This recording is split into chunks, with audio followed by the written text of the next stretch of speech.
Like Daniel, is he back? Rios? He trained today, so he'll go with us to LA and hopefully be available for the game.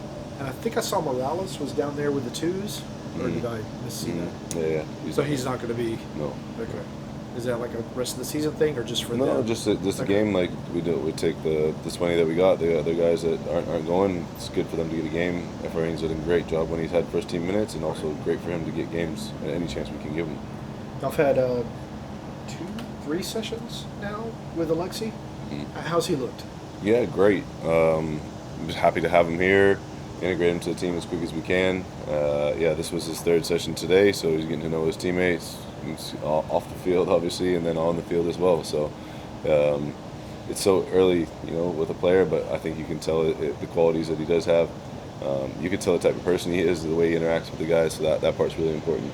When you only have 9 matches and you are trying to lock down as high a seed as you possibly can, do you have to expedite that initiation of him into the team, or do you have a plan that y'all are following?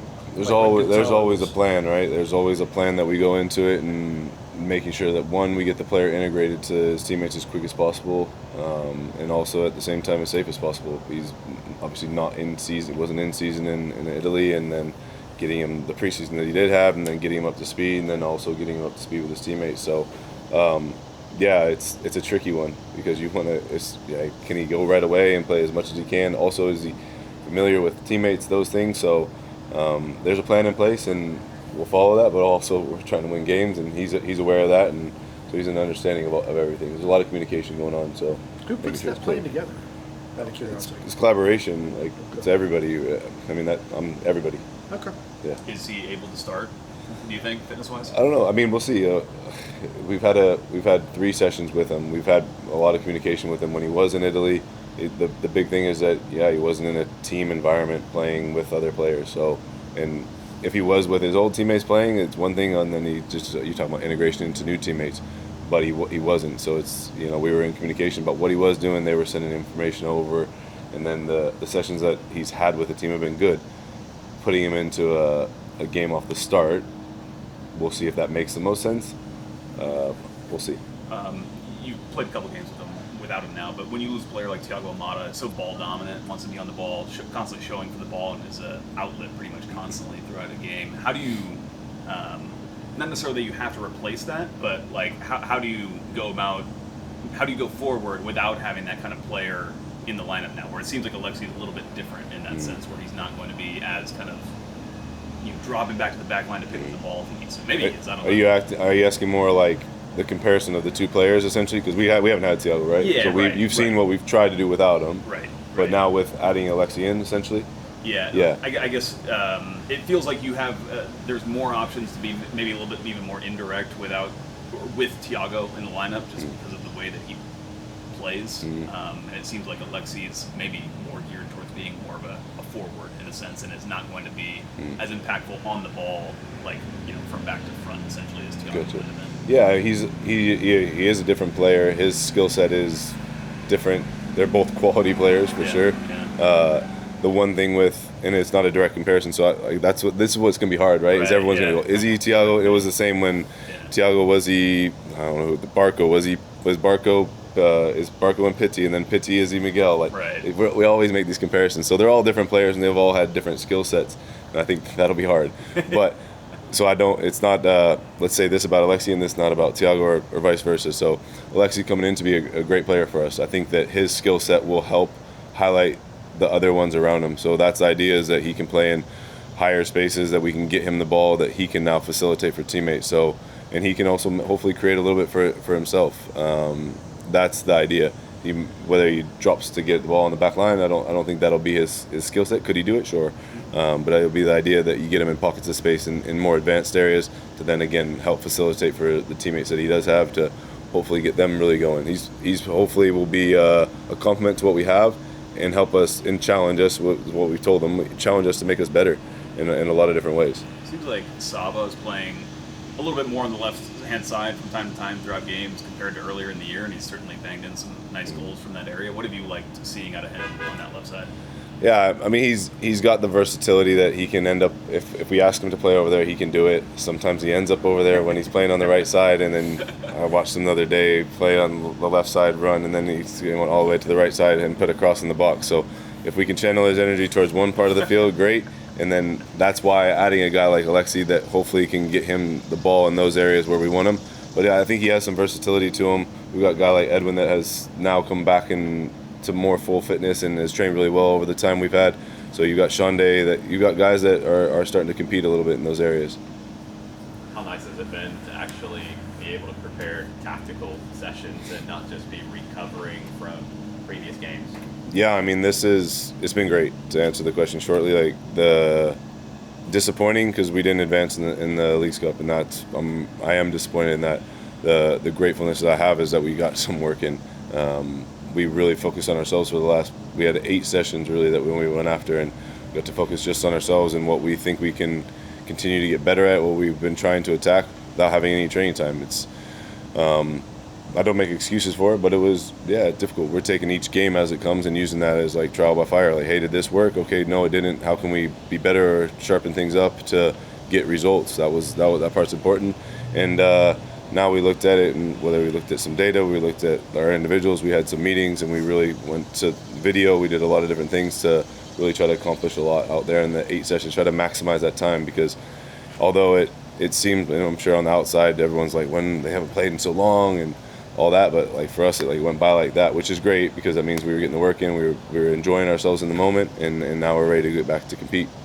How did you find that balance between kind of overloading the guys with the tactical side that you wanted, keeping the physical side where you need it to be, and finding the intensity levels without the games as rewards?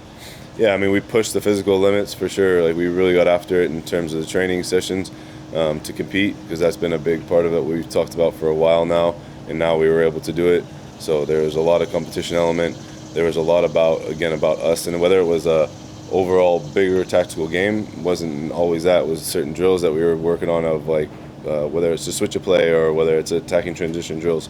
We were working on certain things like that, and it didn't feel like we were missing the game for sure, and we wanted to play games, but we mixed that in with inner squad or against other opponent stuff. But it wasn't like we were like, shoot, I feel like, maybe I'm wrong, but it didn't feel like, shoot, we haven't played in so long. We were really getting after it, and I felt like now we're ready to get set back to the competition piece. Last night, the club published the 3rd episode of their docu-series. It sounds like you're maybe familiar with it. I'm kind of curious, as a coach, like what you make of cameras being in the team meetings. These are typically some private times for coaches and players. What do you make of it? Yeah, I mean, I think it's nice for people to see what happens behind the scenes. I mean, if I look at it on my side, if I'm just a person, and I everything I watch is like sports documentaries, so I love it. Right, yeah. But there's more to the stories, right? And at the same time, when we're in those environments, like I'm watching some of the stuff and I'm thinking, yikes.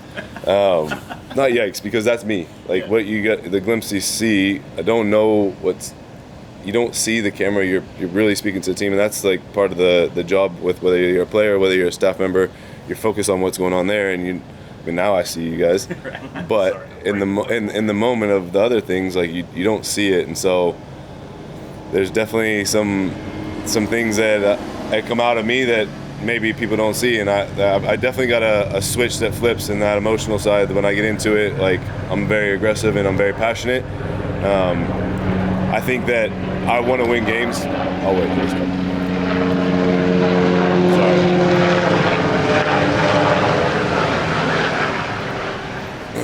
Sorry. I don't sugarcoat things, and especially inside that locker room. I'll make sure that we're honest with each other and we're accountable. And I'm passionate about. I want to win. I want to help them get better. For all of us to have some more shared success, to have some of that. I want to be a representation to the fans. So I know that there's some disappointment in that, but if they can see what's going on behind the scenes a little bit, maybe it helps them kind of understand the story. They won't understand all of it, and there'll be people that are with you, and there'll be people that are against you. But it's the choice language is not probably the best for young ears, and my kids weren't very happy with that. I'm sure my mom's not very thrilled with it either, but that is me. something that you mentioned in there, and I know this is probably from like months ago, but I think it was collective accountability, or is there Shared ownership, shared yeah, success. What does that mean? What are you trying to express to the players? When you talk about that? Yeah, I mean, just basic accountability. And that's also like when I do something well, like you're gonna get the praise for when you do it well. When you've been wrong or you've done something that needs fixed, like you hold your hand up to take the accountability and the ownership of it. I stand in front of the group every single day, and I'll make sure that no matter what happens out there, that's on me. I'll take that ownership and I'll take that responsibility and gladly put a lot of work into it. So I just want to make sure that that's shared, because when the success happens, I'll give them all the praise, and I want them to share that with each other, and that we can share that within them. And it also came down to when there was the change and the turnover, that doesn't, and we've lost players, we've transferred players. That doesn't fall on just an individual player. That doesn't fall on an individual coach. That was a shared responsibility, and so it was on us, the ones that are still here, to carry it forward and try to fix it and get better. 3 weeks off and then coming back in a really tough opponent in LA Galaxy. What are you guys going to do on the pitch on Saturday to really try to exploit them a little bit with the way that they play and coming in and really making your mark on Saturday? Yeah, I mean, I think every game will be difficult that we play in this league, but they are a good opponent. They've got good players. They've signed another player that will be another challenge, but they're good on the ball. We know that for sure. So it's about limiting the space in which they can operate. We talked about how we can be very, very solid defensively and make progression of that as a team. I'll use this game as an example, and everyone will be like, why is he talking about it? The game in Salt Lake, there was progression in it. Now, the outcome was not exactly what we wanted, but in that, there's little glimpses that we've already worked on how we can get better.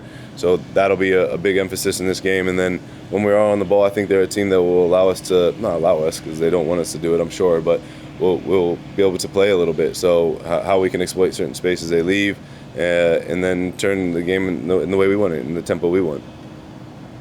How challenging is it with their questions, with Jovic coming back from injury? He's a very different kind of forward than Paintsill, who's also very different if they throw Royce in as a false nine. Mm-hmm. How difficult is it to prepare for that? You take the trends of what they've done, really. Like, I can't think about all the what. Of course, you prep for the what ifs, and if this happens, the Royce one is always the challenge because he's not played within their team, and it's the same. They'll have the same with Alex if he plays. So I think we won't worry about that because we know he's a quality player. So we know that there's areas that he can hurt us. We focus on what they have done, the trends of what they've done, whether they've had Jovic or whether they've had Paintsill up top. Like, they have different qualities in them, and then when it gets to the detail, when we find the lineup, then we'll go into some of that. But we try to just really go off the trends of what they've done and not play a guessing game. I apologize for going back a couple weeks, but I'm just curious. The starting lineup against Santos did not include Derek Williams. Was he dealing with a little injury there? Typically, he's just been a starter. So I'm just No, it was more of a personal thing with him. Okay. Yeah. And we're going to be invited in the locker rooms to do our own stories win. Don't you guys come in every game? Oh, man, every day. Oh, okay, yeah. Come in whenever you want. All right. Yeah. We got that on camera. Thanks. If I yell, then you'll be.